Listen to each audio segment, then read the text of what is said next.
ನನ್ಗ ಜೇನು ತುಪ್ಪ ಬಿಡೋದು ಎಷ್ಟು ಅಂತ ಗೊತ್ತು, ಅದರ ರುಚಿ ಗೊತ್ತು. ಪದ್ಮಶ್ರೀ ರುಚಿ ನಂಗೆ ಗೊತ್ತಿಲ್ಲ.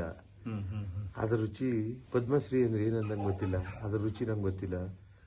ಅದನ್ನು ನೀವೇ ಹೇಳ್ಬೇಕು, ಅದರ ರುಚಿ ಹೆಂಗೆ ಅಂತ. ಪದ್ಮಶ್ರೀ ರುಚಿ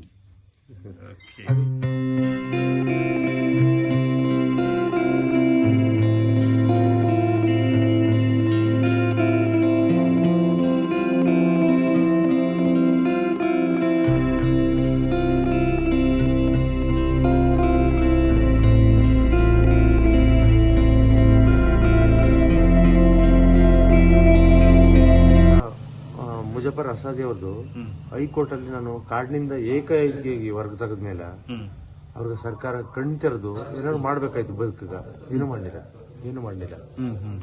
ಆಗ ಹೈಕೋರ್ಟ್ ಅಲ್ಲಿ ಸಾರ್ವಜನಿಕ ಹಿತಾಸಕ್ತಿ ಮೊಕದ್ದಮೆ ಹಾಕ್ತಿ. ಅವತ್ತು ಲಾಯರ್ ಪೀಜು ನನ್ನ ಹೋರಾಟಕ್ಕೆಲ್ಲ ದುಡ್ಡು ಯಾರು ಸಪೋರ್ಟ್ ಮಾಡಿಲ್ಲ. ನನ್ನ ಹೆಂಡತಿ ಕಿವಿ ವಾಲೆ ಗಿರ್ವಿ ಇಟ್ಟು ಆ ದುಡ್ಡಿನಲ್ಲಿ ನಾನು